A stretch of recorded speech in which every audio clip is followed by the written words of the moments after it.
first of all, you need to know them for your own life.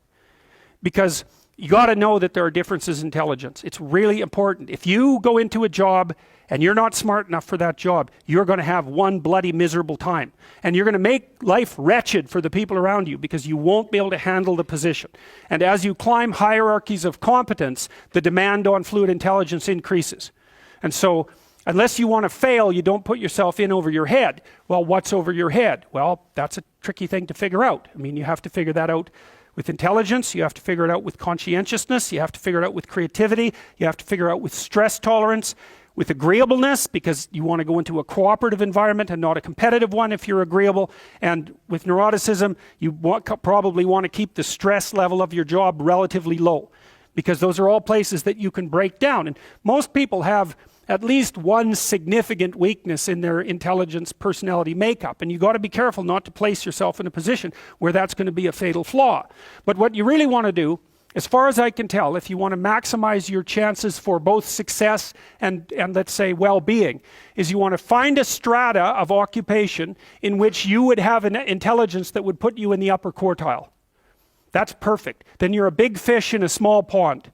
And you don't want to be the stupidest guy in the room. It's a bloody rough place to be. So, and you probably don't want to be the smartest guy in the room either, because what that probably means is you should be in a different room, right? You should look at a place where if you're right at the top, you've mastered it.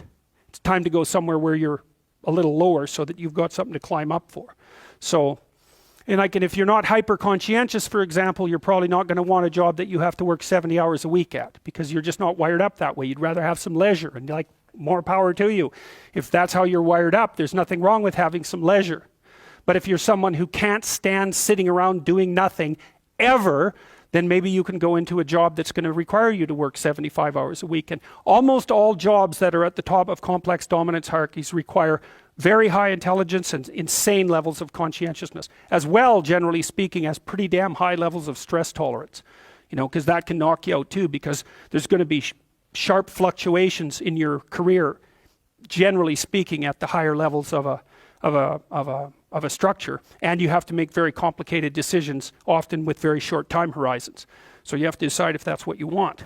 So, okay, so how smart do you have to be different things in life? Well, if you have an IQ of 116 to 130, which is 85th percentile and above, so it's one person in 8 up to one person in 130, I believe is 85, 90, 95, is it 95? I think it's 95.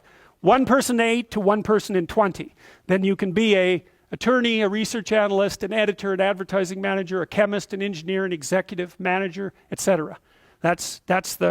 Now, that's not the high end for IQ, by the way.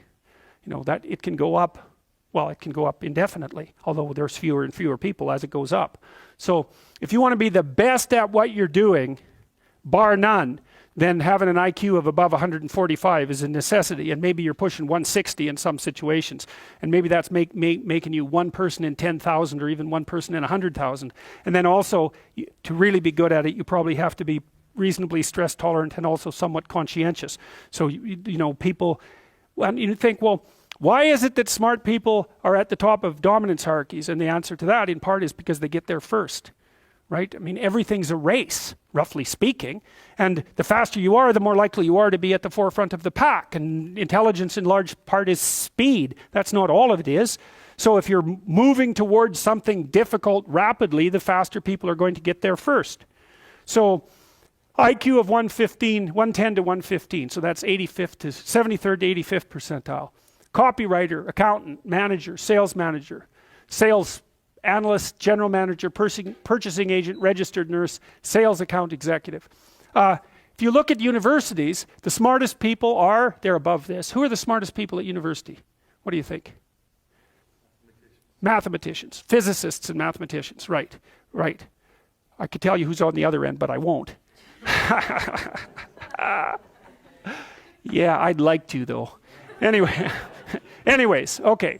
Going down now 103 to 108 is slightly above average, right? 60th to 70th percentile. Store manager, bookkeeper, credit clerk, lab tester, general sales, telephone sales, accounting clerk, computer operator, customer service rep, technician, clerk, typist. So you see at this level, people have some technical skill and some ability to deal with complex things. Okay, that's dead average. 100 is average.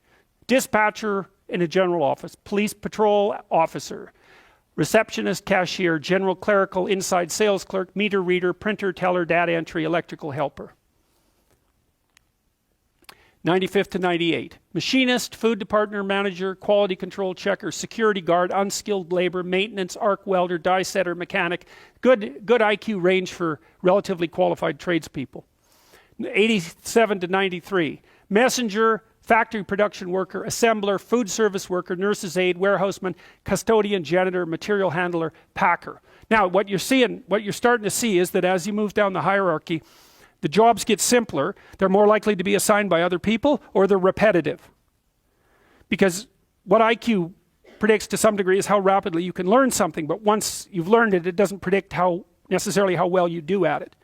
And so the more repetitive jobs people with lower IQs are more suited to more repetitive jobs. Under 87, is there something? Well, no. Right. That's a big problem. And it's something our society has not addressed at all. Jobs for people with IQs of less than 85 are very, very rare. So what the hell are those people supposed to do? It's 15% of the population. What are they supposed to do? Well, we better figure it out, because one of the things that's happening too is that as the high IQ tech geeks get a hold of the world, the demand for cognitive power is increasing, not decreasing, right? You want to be a teller? Well, those checkout machines, they're not so simple. You want to work at McDonald's? You think that's a simple job? You don't see robots working at McDonald's.